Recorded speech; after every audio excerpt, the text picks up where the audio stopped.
अस्सलामुअलैकुम नाज़रीन, volume 157 part 2 explain in Urdu Hindi. Episode की शुरुआत में जंगल में अलाउद्दीन सिपाही बेसुंगुर और खवातीन के साथ भाग रहा होता है। अलाउद्दीन एक तरफ जाने लगता है तो गोंचा उसे रोकते हुए कहती है, रुक जाओ, हमें इस तरफ जाना चाहिए। यह रास्ता हमारे शिकार के इलाके की तरफ जाता है। हमने वहाँ जानवरों के लिए जाल बिछाए हैं, हमें इन्हें वहाँ खींचना चाहिए। ये कहते और सुनते साथ ही वो सब उसी जानिब भाग पड़ते हैं और जय भी सिपाहियों के साथ उनका ताकुब करते करते कुछ देर बाद वहाँ पहुँचता है और कहता है अलाउद्दीन के साथियों को उसके लिए गवाही नहीं देनी चाहिए। अगर वो कुछ बोलेंगे तो मालूम हो जाएगा कि उसने अहमद को नहीं मारा। हम उन सबको मार देंगे, गोंचा समेत हम किसी को भी जिंदा नहीं छोड़ेंगे। फिर कुछ देर सूंघते हुए कहता है इस तरफ। ये कहते साथ ही वो भी उनके पीछे भाग पड़ता है। कबीले में उस्मान साहब सरदार याकूब और इब्राहिम भाई से कहते हैं, मैं अपने बेटे को ढूंढ लूंगा, अदालत लगेगी और इंसाफ मिलेगा। हम इस मसले को खून बहाए बगैर संभाल लेंगे। मगर सरदार इब्राहिम कहता है, नहीं, मुझे खून के बदले खून चाहिए उस्मान साहब। जवाबन उस्मान साहब पलटते हुए कहते हैं, अगर मेरा बेटा अलाउद्दीन मुजरिम हुआ तो फिर खून के बदले खून। यह सुनकर सरदार याकूब कहता है, अदालत आप नहीं लगा सकते क्योंकि मुजरिम से आपका करीब तरीन रिश्ता है। हम आपके इंसाफ पर भरोसा नहीं कर सकते। सरदार इब्राहिम भी कहता है, हमें कैसे यकीन कि आप अपने कातिल बेटे की हिफाजत नहीं करेंगे। उस्मान साहब पूछते हैं, तुम लोग क्या चाहते हो? जवाबन सरदार याकूब कहता है, कराची कबाइल के अजीम उलमा में से एक काजी रुकनुद्दीन इस अदालत की समाअत करेंगे, वही फैसला करेंगे। तो उस्मान साहब कहते हैं, हमें किसी चीज का खौफ नहीं। आप बताएं इब्राहिम साहब, क्या आप इसे कबूल करते हैं? तो सरदार इब्राहिम कहता है, हाँ मैं कबूल करता हूँ। यह सुनने के बाद सरदार याकूब कहता है, यह अदालत अहमद के कत्ल के बारे में लगाई जाएगी, लेकिन अगर मेरी बेटी गोंचा को कुछ हुआ तो फिर अदालत की जरूरत नहीं पड़ेगी। यह सुनने के बाद उस्मान साहब जरकुताई से कहते हैं, एक कासिद कारी से सरजमीन में भेज दो, काजी रुकनुद्दीन को यहाँ बुलाओ, वही इसका फैसला करेंगे। लेकिन अगर तुम लोग इस तरह मेरे बेटे को अदालत का फैसला आए बिना कातिल कहते रहे तो फिर तुम्हारी जबान ही तुम्हारी मौत होगी, आप अदालत भी नहीं देख सकेंगे। सरदार इब्राहिम पूछता है, उस्मान क्या वाकई तुम्हें अपने बेटे पर इतना भरोसा है? जवाब में उस्मान साहब कहते हैं, मैं तुम्हें यही मार डालूंगा, लेकिन मैं जानता हूँ कि मेरा बेटा अलाउद्दीन तुम्हारे बेटे को कभी नहीं मारेगा। सरदार इब्राहिम भी कहता है, मैं जानता हूँ कि मेरा अहमद भी ऐसा नहीं करता, लेकिन मैं मार दूंगा। बहुत से सर काटे जाएंगे उस्मान साहब। उस्मान साहब फिर से उन्हें खबरदार करते हुए कहते हैं, फैसला आने से पहले अगर किसी ने कोई हरकत की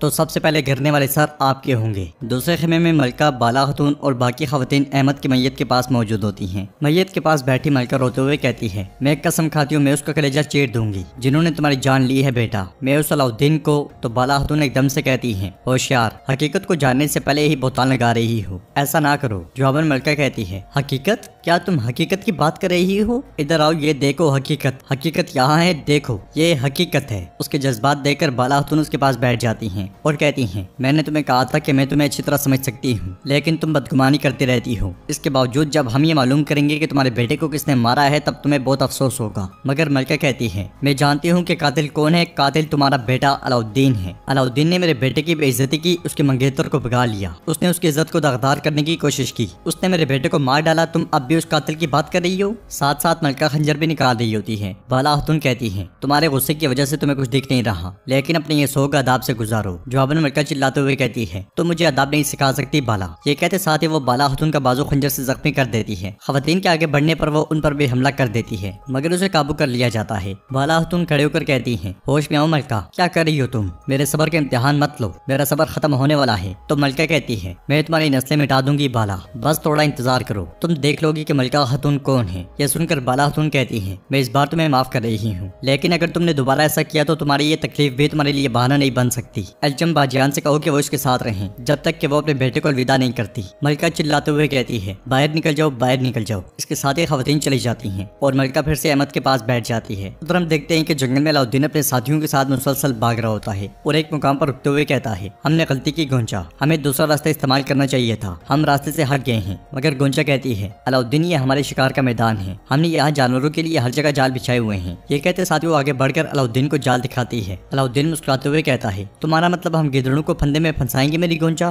फिर उनके करीब आने की आवाज सुनकर गोंचा कहती है, वो करीब आ रहे हैं, सब मेरे कदमों पर अमल करें। इसके साथ ही वो सब जालों से बचते हुए मोहतात अंदाज में आगे बढ़ते हैं। कुछ देर के बाद जय वहाँ पहुँचता है और आगे बढ़ते हुए कहता है, मैं उनकी भूख का सुराग लगाकर उन्हें तलाश करूंगा, चलो। ये सुनते साथ ही उसके सिपाही अंधाधुंध भाग पड़ते हैं। तो जय एकदम से कहता है, रुक जाओ, मगर तब तक उसके सिपाही जाल में फंस चुके होते हैं। सिपाही बेसुंगुर छुपकर उन्हें देख रहा होता है। उसे देखकर मजीद सिपाही भागते हैं तो वो सब एक गड्ढे में जा गिरते हैं। ये मंजर देखकर जय कहता है, मैंने कहा रुक जाओ, रुको। सिपाही बेसुंगुर भागता भागता अलाउद्दीन के पास आता है और कहता है, मेरे शहजादे फंदू ने काम किया। तो अलाउद्दीन कहता है, लेकिन वो रुकेंगे नहीं, जितना तेज हो सके हमें दौड़ना है। ये कहते साथ ही वो फिर से दौड़ लगा देते हैं। कबीले में अलजन बाला खतून के जख्म का इलाज इलाज कर रही होती है और कहती है तौबा तौबा वो तो पागल है बाला। जवाबन बाला खातून कहती है सिर्फ एक खराशे चलो। मरहम बांधने के बाद वो सब खड़ी हो जाती है और बाला खातून कहती है उन पर नजर रखो, बज़ाहिर मलका खातून आराम से नहीं रह सकेगी। एल्चम कहती है बाला खातून उसे इस हरकत की सजा मिलनी चाहिए। फिर फातिमा कहती है सब हो जाएगा, मेरे बाबा इसके बारे में सुनने के बाद उसे सजा देंगे। मगर बाला खातून कहती है नहीं मेरी बेटी, तुम्हारे बाबा को ये बात मालूम नहीं होनी चाहिए। हम फिलहाल बहुत सी चीजों से मुकाबला कर रहे हैं, और भी गुस्सा होंगे, उन्हें मत बताना। फिर एल्चम पूछती है अलाउद्दीन साहब वो खुद को कैसे बचाएंगे? तो एल्चम कहती है मेरे शहजादे ऐसा नहीं कर सकते, लेकिन अगर उसे अहमद को मजबूरन मारना पड़ा हुआ तो क्या होगा? मुझे यही डर है। एल्चम भी कहती है अगर उसने अपनी हिफाजत करने के लिए ऐसा कुछ किया हुआ तो? बाला खातून कहती है अलाउद्दीन को तलाश करने के बाद सब कुछ वाज़ेह हो जाएगा। ऐसा कुछ नहीं होगा जैसा हम सोच रहे हैं। बाहर कबीले में सरदार याकूब सरदार इब्राहिम के साथ आगे बढ़ रहा होता है। सरदार इब्राहिम कहता है उन्होंने मेरे बहादुर बेटे को गद्दारी से शहीद किया, मैं उनके नाम निहाद इंसाफ की तजल्ली करने का इंतजार नहीं कर सकता याकूब साहब। तो सरदार याकूब कहता है हम इंतजार नहीं करेंगे, हम उस्मान को पकड़ लेंगे इससे पहले कि वो सबूत मिटाए। कबीले के सिपाही गुस्से से उन्हें देख रहे होते हैं। इब्राहिम भी कहते हैं उस्मान इंसाफ के झूठ को पकड़कर अपने बेटे को बचाने की कोशिश कर रहा है, लेकिन वो कामयाब नहीं होगा। वो समझता है कि अब वो मैदान जंग का मालिक है। तो सरदार याकूब कहता है हमारे सिपाहियों को उसने कब्जे में ले लिया है और हमारा पीछा करता रहता है, लेकिन हम उससे हिसाब लेंगे। अब सिपाही देख रहे हैं, चलो खेमे में चलते हैं। ये कहते साथ ही वो सब आगे बढ़ जाते हैं, जबकि सरदारी खेमे के अंदर उस्मान सब अपने करीबी लोगों के साथ मौजूद होते हैं। सरदार कुंदूस कहते हैं हम सब शहजादे अलाउद्दीन को जानते हैं, वो ऐसा शख्स नहीं जो ऐसा कर सके, कोई ऐसी बात है जो हम नहीं जानते। जेहर कुतै कहता है मर्दों की वाहिद कमजोरी उनका दिल है, क्या हुआ होगा अगर अहमद साहब ने उसके लिए कोई और रास्ता ना छोड़ा हुआ तो?